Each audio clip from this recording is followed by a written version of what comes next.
gelap malam hanya untuk mencuri jatuh sinaran.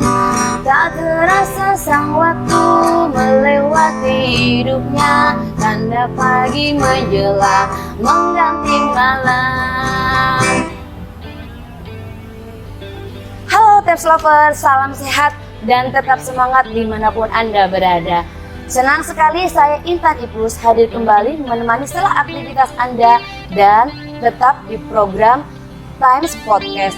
Nah, kita akan terus berkolaborasi dengan UMKM. Jadi, bagi yang punya produk nanti bisa kirim di sini, nanti untuk alamatnya ada di deskripsi di bawah ini. Nah, kali ini kita berkolaborasi dengan Aisyah Almira Musim Klating, kemudian sambal pecel Salsawuni, sambal pecel Buati, dan kita ini ada di Cafe Tekuo yang berada di Jalan Sumber Karya nomor 24 Madiun, dan ada The Jamu. Nah, kali ini kita episodenya spesial, ada giveaway masker dan jilbab dari Aisyah Almira Musim Klating.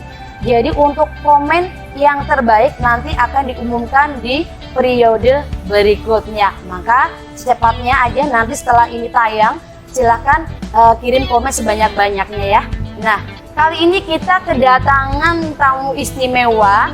Beliau luar biasa dan berbeda dari yang kemarin. Yang kemarin laki-laki dan ini wanita cantik, dan beliau adalah Mbak Vivi, pelaku UMKM The Jamu Madiun. Nah, langsung aja kita sapa Mbak Vivi. Halo Mbak Vivi, selamat datang di Times Podcast. Terima kasih diundang ke sini. Iya. Nah, ini Mbak Vivi ini saya mau menanyakan Mbak Vivi. Ini dengar Mbak Vivi, katanya di Madiun ini sudah ada jamu anti corona. Itu apakah benar? Sebenarnya bukan anti corona dalam arti terus minum ini tidak akan kena corona, tidak ya. Iya. Jadi kita coba meluruskan dulu bahwa jamu ini yang Iya. memang saat ini Iya. namanya Jadirona. Nah, ini lebih kepada imun, penambah imun, supaya kita daya tahan kita menjadi meningkat di situasi yang seperti ini. Oke, sehingga sebentar Mbak Vivi. Itu jamu Jatirona. Jamu Jatirona itu pasti ada apa? Ekstrak apa aja mungkin di sini yang jadi bisa bukan disampaikan? ekstrak, tapi ini lebih kita gunakan rempah alami ya. Rempah alaminya ada jahe, ada temulawak, ada kunyit, ada serai, di mana 4 bahan baku utama ini mengandung kurkumin. Jadi Kurkumin? iya. Ya. Jadi kan kalau dari Profesor Khairul Anwar Nidom itu menyarankan ketika itu bahwa kita supaya banyak mengkonsumsi yang mengandung kurkumin untuk mencegah COVID itu masuk ke kita. Nah, di 4 bahan baku utama ini ada di sini semua. Oh gitu ya. Iya. Nah, selain kayaknya saya tadi untuk lihat dari The Jamu ini produksinya untuk jamu itu banyak nih Mbak Vivi.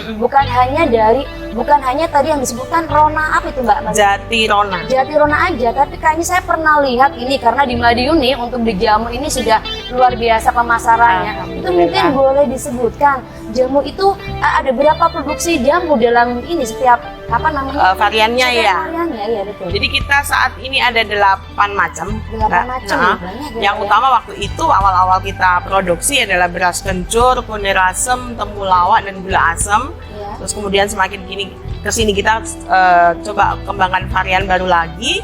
Itu ada rempah sari sukma, ya. Kemudian ada rapat wangi khusus wanita. Ya, rapat wangi khusus wanita. Kayaknya saya perlu mencoba ini Mbak. Ini semua wanita perlu mencoba. Iya, perlu ini soal terus tiap Rabu Jumat. Saya mungkin akan merasakan kalau saya belum mencoba Mbak Wibi. Iya. Terus apa lagi Mbak Wibi? Kemudian ini ada yang ini Jatirona. Ini muncul bulan Maret. Oh, baru tahun ini ya. Baru. Ketika ada pandemik ini. Kemudian yang terbaru kita ada telang sereh celup. Telang sereh celup. Itu lebih ke wedang sih ya. Oh, lebih ke wedang kayak semacam wedang ungu seperti ya, itu. cuman kalau telang sereh ini dia warnanya ungu dengan aroma serai yang kuat. Oh, seperti itu. Jadi nanti warnanya ungu ketika dia dikucuri jeruk warnanya jadi ungu. Nah, itu untuk manfaatnya untuk apa itu? Kalau yang apa namanya tadi yang telang sereh. telang sore itu untuk manfaat? Bunga telang itu bagus untuk kecantikan, iya. Oh, Untuk antioksidan, iya. Dipadu dengan sore juga untuk daya tahan tubuh juga bisa. Gitu. Banyak ya manfaatnya ya. Jadi kita gunakan benar-benar herbal alami ya, bukan ekstrak. Terus kita pakai enggak. Tadi yang apa namanya yang terakhir tadi ada yang kunir juga ada ya kayaknya ya. Kunyit asam ada. Kunyit asam, kemudian ada beras kencur gitu. Terus ya. ini kira-kira akan ada produksi apa lagi ini untuk yang kedepannya ini? Kita sedang coba untuk, kan banyak sebenarnya permintaan itu di luar Jawa banyak sekali, cuman kita nggak bisa ngirim. Kita terhalang dengan ekspedisi yang betul. Ini tidak ada pengawet sama sekali. Iya. Jadi harus maksimal 24 jam sudah sampai di tempat. Sementara kalau luar Jawa kan ya agak susah ya. Betul. Jadi kita coba bikin ini dalam bentuk bubuk supaya, atau celup ya, supaya yang luar Jawa bisa menikmati juga, karena banyak permintaan dari luar Jawa, kita nggak bisa. Berarti ini dari produksi itu sudah dijual kemana aja nih, selain otomatis di Madiun juga dalam kota, berarti sampai sudah Jakarta sudah. Luar. Jadi setiap minggu tuh kita kirim ke Jakarta. Sudah ada ya. Sudah itu ada. untuk pemasarannya dari mulai apa, mungkin media sosial atau ada tim marketingnya sendiri? Kalau tim marketing kebetulan sendiri ya, sendiri, kita sendiri, dan kalau medsos kita main di medsos, makanya kita bisa dapat reseller dari luar kota itu dari medsos mainnya. Kemudian lebih banyak itu sebenarnya dari getok tular. Oh, dari getok tular, betul. Justru malah itu yang lebih sangat efektif ya, efektif, untuk karena dia merasakan, betul. Dia kasih tahu, temennya ngasih ngerasain juga, ngasih tahu lagi. Ya, betul. Lebih ke situ. Betul. Nah ini Mbak Pipi, otomatis di musim pandemi seperti ini kan semua lini kan berpengaruh ya, maksudnya. Ini kalau untuk penjualan selama pandemi ini seperti apa? Kalau pengaruhnya alhamdulillah dampaknya dampak positif. Oh, lebih dampak positif. Memang waktu awal-awal dulu ada kenaikan bahan baku yang luar biasa. Iya, dan harga itu sampai naik. Dan bahan masih belum waktunya dipanen, sudah dipanen karena permintaan tinggi. Nah, itu apakah mempengaruhi? Pengaruh, misalkan dari yang harusnya dia muda kemudian belum waktunya panen, khasiatnya berbeda. Iya. Oh, seperti itu. Masih muda, sudah belum waktunya sudah dipanen, kan otomatis kurang ya. Betul. Jadi kan karena kurang nendang. Kurang nendang gitu. Nah, ini Mbak Pipi, bagaimana seharusnya penjual jamu nih agar naik kelas kayak Mbak Pipi nih? Ini Mbak Pipi ini luar biasa hits loh di Madiun ini. Gimana bisa mungkin berbagi dengan pemirsa semuanya? Jadi lebih kepada pertama kualitas. Ya. Mau kita promo sebaik apapun, sebagus apapun, kalau kualitasnya tidak terjaga dengan baik juga percuma. Betul, itu yang penting ya. Itu yang pertama, yang barangnya yang dijual pun harus memang benar-benar berkualitas. Yang kedua, saat ini orang mau beli itu bukan harga sebenarnya. Betul. Sekarang mau beli itu tampilan. Nah, itu nanti yang mau saya tanyakan ini. Orang mau beli itu sebenarnya tampilannya menarik. Cukup eye-catching. Betul. Terus kemudian dia itu bikin orang untuk membeli kan. Iya, betul. Dia beli enak. Oh, dia tambah seneng. Ya. Ketika dia beli nggak enak, selalu sudah dilupakan. Berarti memang dari tampilan packagingnya dulu yang cantik. Saat ini memang seperti itu ya. Jadi itu salah satu juga untuk promosi, salah satunya dengan cara untuk marketing seperti itu. Iya, gunakan media sosial yang baik juga. Jadi jangan cuman, saya pun juga belajar saat ini, akhirnya the power of kepepet jadi belajar medsos. Nah, ini seperti itu ya. Karena harus mengikuti perkembangan zaman. Iya, betul. Mau nggak mau gitu. Kalau dulu kita mungkin offline aja ya, bazar, cuman mengandalkan dari bazar. Kalau kita nggak, medsosnya saat ini kita nggak kenceng juga sama aja. Walaupun saya itu sih. Nah, itu berarti sudah bergelut berapa tahun ini Mbak Pipi dalam perjamuan? Baru 5 tahun sih. Ini benar-benar Mbak Pipi itu berawal dari memang yang pengetahuan dari jamu itu sudah tahu, atau memang benar-benar ini Mbak Pipi ada ide dari mana memulainya itu semua Mbak Pipi?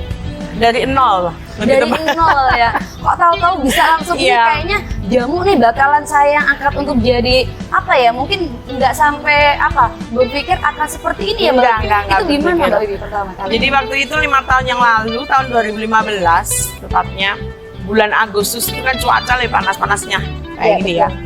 Saya pengen membuat sebuah minuman karena dasarnya saya suka masak. Oh gitu. Saya suka masak. Pengen bikin minuman tapi gimana minuman itu supaya nggak bikin sakit.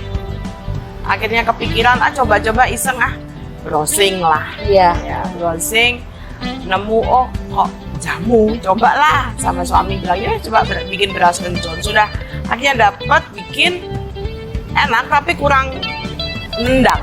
Ada mungkin kalau jamu apa kencur itu kan biasanya nih, kalau saya kebetulan juga sering kali mencoba jamu dari jamu ini. Kalau beras kencur itu kan biasanya kan getir nih. Mungkin awal kali seperti itu mungkin kok kurang nendangnya mungkin ada beberapa bahan yang belum kita masukkan. Waktu itu kan cuman taunya cuman ini cuman misalkan harusnya 5 kita bikinnya 3 bahan. Akhirnya belajarnya itu di pasar. Oh di pasar dengan di pasar sama penjual rempah-rempah itu, jadi ngobrol di situ, nanya kalau beras kencur itu apa baiknya, ditambah ini kayak gitu, terus yang penting praktek. Oh gitu. Trial error berapa kali akhirnya nemu ini komposisi yang pas yang kita pakai sampai sekarang. Jadi artinya bukan berarti Mbak Wibi menciptakan sebuah produk jamu itu udah langsung jadi kemudian apa gitu enggak ya? Trial errornya itu banyak lah, banyak sekali. Suka dukanya ya pastinya Mbak Wibi ya. Nah Mbak Wibi, ini untuk bagaimana mengenalkan ke masyarakat, mungkin dari awal pertama kali Mbak Wibi menciptakan sebuah produk jamu itu yang tadi Mbak Wibi katakan bahwa melalui akhirnya dengan sekarang kan lebih banyak getok tular dan melalui media sosial kan. Nah ini kalau pengenalan secara keseluruhan ke masyarakat itu gimana untuk awalnya? Kalau dulu awalnya saya lebih ke lingkungan saya dulu, dalam arti teman-teman waktu itu masih bekerja kan, teman-teman kemudian relasi begitu. Terus kemudian saya diajak untuk ikut asosiasi. Asosiasi waktu itu adalah BBB Mamin untuk makanan minuman. Oh gitu, itu di Madiun. Nah, kemudian dari situ saya mulai kenal dengan beberapa teman-teman, mulai kenal dengan pihak dinas. Kemudian waktu itu mulai saya secara mandiri saya ikut bazar. Jadi bazar UMKM seperti itu ya. Ada kan beberapa kayak tempat itu yang dia bikin bazar UMKM. Nah, saya ikut. Dari awal ada yang akhirnya karena saya sering ikut, waktu itu saya ikut CFD juga kayak gitu. Terus medsos juga mulai tapi belum terlalu kenceng kan. Betul. Kemudian CFD itu akhirnya mulai dilirik oleh pihak dinas. Dinas dilirik, terus mungkin melihat secara tampilannya bagus, bagaimana ketika bazar saya juga penyajiannya juga cukup menarik. Dengan saya selalu bikin otentik yang tradisional banget. Iya betul. Jadi supaya orang menghilangkan rasa tapi dengan packaging yang cantik. Iya, dan penataan platingnya yang di meja itu cukup bagus gitu. Jadi orang itu biar tertarik untuk mampir. Iya betul. Gitu. Kalau cuman sekedar kita pajang aja kan kurang menarik ya. Nah, di situ mulai dilirik sama pihak dinas, diajak pameran di beberapa kota juga. Seperti itulah kira-kira. Jadi ya gimana ya, mesti banyak promo, mau nggak mau itu harus promo sih. Saya jadi penasaran nih Mbak Wibi, pertama kali otomatis kan saya pengen juga belajar nih dari Mbak Wibi dengan seperti ini. Pemirsa juga mungkin dengan adanya yang kita omongin ini, yang obrolin ini, mungkin kedepannya kan bisa jadi semacam ya kita sharing sharing kita ngobrol gini. Nih Mbak Wibi, yang pertama kali Mbak Wibi produksi yang berapa jumlah kira-kira banyaknya, dan kemudian gimana nih Mbak Wibi?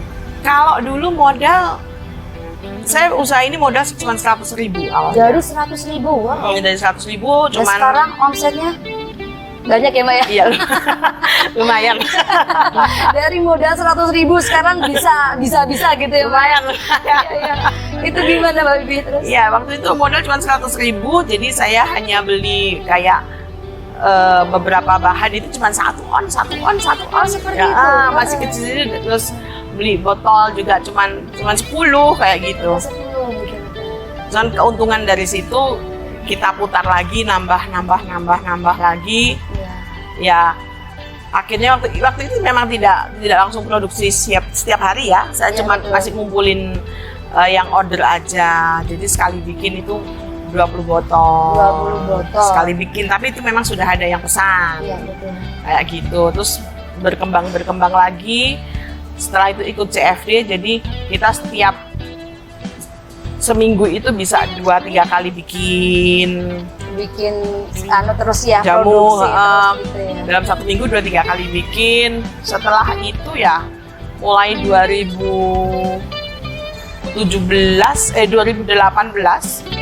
kita setiap hari bikin. Iya.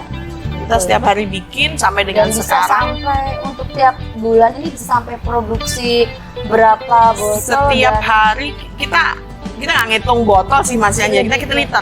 Oh, lebih ke liter Setiap ya? hari kita 75 sampai 100 liter. Mohon maaf, kalau dalam packagingnya ini, paket ini ada botol kecil dan besar. Kalau yang kecil itu berapa? 350 mili, 350 mili, kemudian yang ini 600 mili. 600 mili. Dan sekarang sudah bisa memproduksi berapa? Sehari 75 sampai 100 liter. 75 sampai 100 liter tergantung. Ya kalau pas lagi ada pesanan mendadak ya kita overproduksi lagi.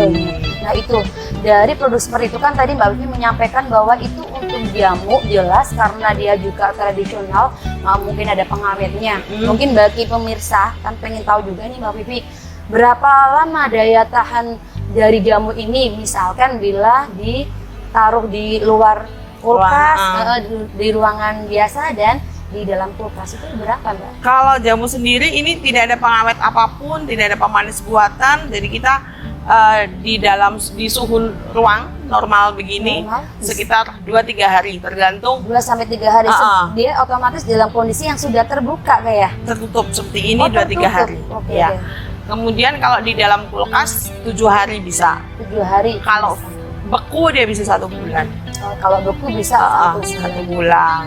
Nah, ini selama tidak didekatkan dengan sumber panas ya. sumber panas, pokoknya kondisi yang Jadi cuaca. tidak langsung kena matahari, tidak dekat mesin kayak gitu-gitu bisa lah. tahan lama sampai 2-3 hari kalau di dalam di suhu ruang. Terus kalau misalkan kita buka minum nggak mungkin dong kita mau di luar terus, otomatis kita langsung habiskan juga ya Mbak ya.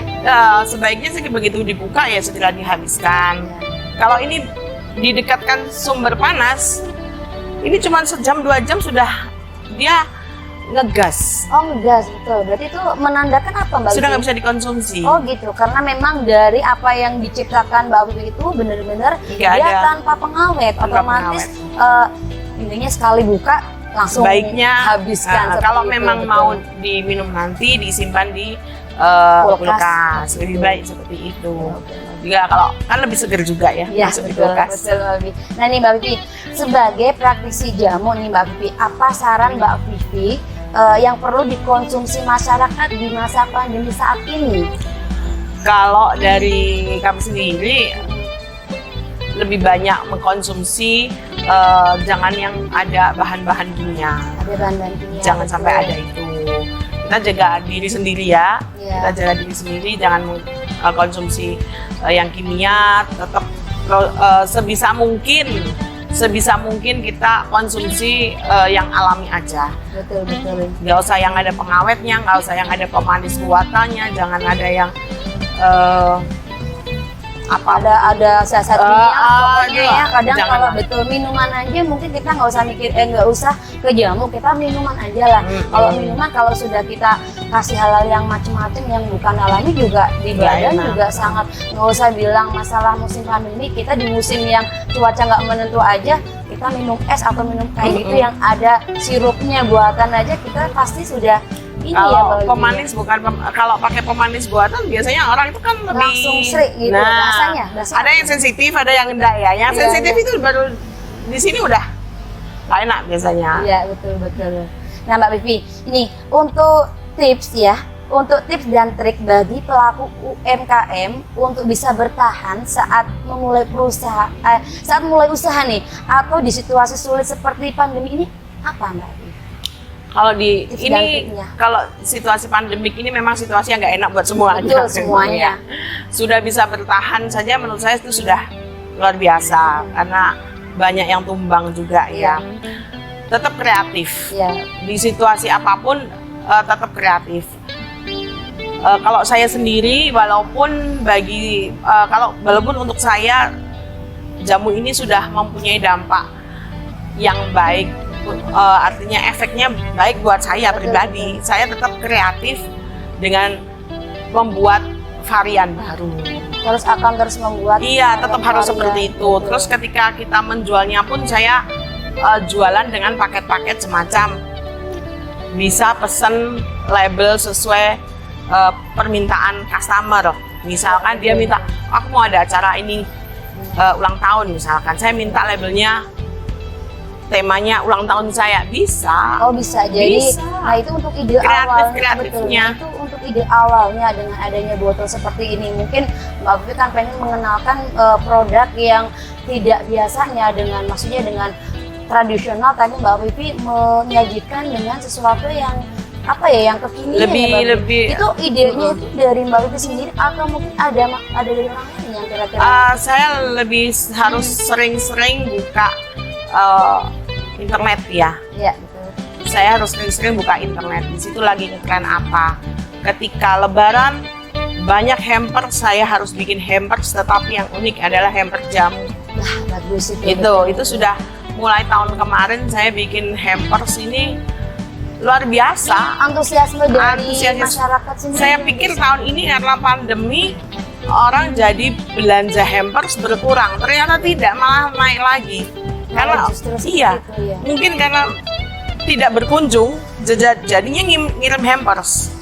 Jadi gitu. Jadi dan memang kalau sudah hampers ini kan kita harus pintar-pintar belajar, lihat-lihat internet juga. Oh, yang lagi ngetren ini, oh cantiknya dikasih ini kayak gitu. Mix and match gitu aja sih. Jadi memang diperlukan benar-benar Harus kreatif ide apapun kreatif itu. yang Jadi luar biasa. Jangan kalau saya sendiri sih jangan pernah putus asa dengan Betul. pandemik ini hanyalah tantangan sih kalau menurut saya. Betul. Tantangan supaya kita lebih kreatif Gimana lagi, bisa gimana menggali apa yang ada potensi dalam diri bener. kita. The power of kepepet itu pasti ada The kok. power of kepepet The kata power Mbak of Pipi. kepepet Betul. itu pasti ada. Cuma tinggal mau atau enggak, udah gitu aja. Iya betul. Ini Mbak Pipi, harapan Mbak Pipi ini untuk mengangkat produk jamu tradisional ini gimana ini, coba bisa disampaikan ke pemirsa. Iya, saya punya harapan tinggi supaya jamu ini kembali ya mungkin tidak merajai tetapi kembali diterima di masyarakat dengan baik ya. Alhamdulillah mungkin dengan pandemik ini orang jadi lebih aware lagi untuk minum jamu. Tetapi semoga sesudah pandemik ini selesai juga tetap akan terus minum jamu. Ini adalah warisan budaya nenek moyang juga. Kemudian kalau bukan kita, mau siapa lagi nih nunggu diklaim luar negeri masa lalu kita berjuang. Ada hak cipta yang benar-benar kita patenkan ini Indonesia, Makanya. buatan Indonesia. Karena gitu ya. saya lihat di website juga di internet di beberapa negara pun sudah mulai memproduksi ini. Jerman pun juga sudah memproduksi kunir asem, walaupun mungkin kelasnya masih UMKM-nya sana ya. Iya. Bisa lihat ada beberapa negara, Inggris, Jerman, itu sebenarnya sudah bikin, tapi mungkin kelasnya masih kunir asem karena mungkin lebih mudah. Iya betul. Gitu. Jadi dengan kalau mereka produksi tampilannya bagus banget loh, bagus banget. Dari packaging, dari rasa Packaging, atau dari apa? kalau dari rasa kita nggak ngerti ya karena di sana ya. Tapi kalau dari packaging orang itu sudah tertarik. Dia kaca packagingnya. Otomatis dengan tulisannya bahasa Inggris, jadi orang seluruh dunia bisa baca, Ya, bisa betul. ngerti ini apa kan ya. Kalau kita kan masih bahasa Indonesia nih, Iya betul. kayak gitu. Jadi kalau bukan kita yang membuat ini kembali merajai Indonesia, siapa lagi ya? Apakah nunggu diklaim luar negeri. Saya setuju sekali tuh, Mbak Vivi. Benar, ini karena di luar negeri sudah mulai produksi banyak. Iya, iya. Nah, ini obrolannya bukan cukup lagi nih ya. Ini obrolannya sangat-sangat menarik. Apalagi ini khusus untuk wanita. Ada beberapa wanita sih, tapi ini lebih ke umum karena memang jamu untuk yang tadi untuk kesehatan semuanya ya Mbak Vivi ya. Jadi benar-benar sangat-sangat bermanfaat sekali obrolan kita kali ini Mbak Vivi. Alhamdulillah. Terima kasih Mbak Vivi sudah datang ke Tens Podcast. Nanti sewaktu-waktu kita panggil lagi Mbak Vivi ya. Iya, terima kasih sudah diundang ke sini, Times. Terima kasih. Oke, sampai jumpa untuk periode-periode berikutnya dengan obrolan menarik dan dengan tema-tema yang luar biasa lainnya. Sampai jumpa.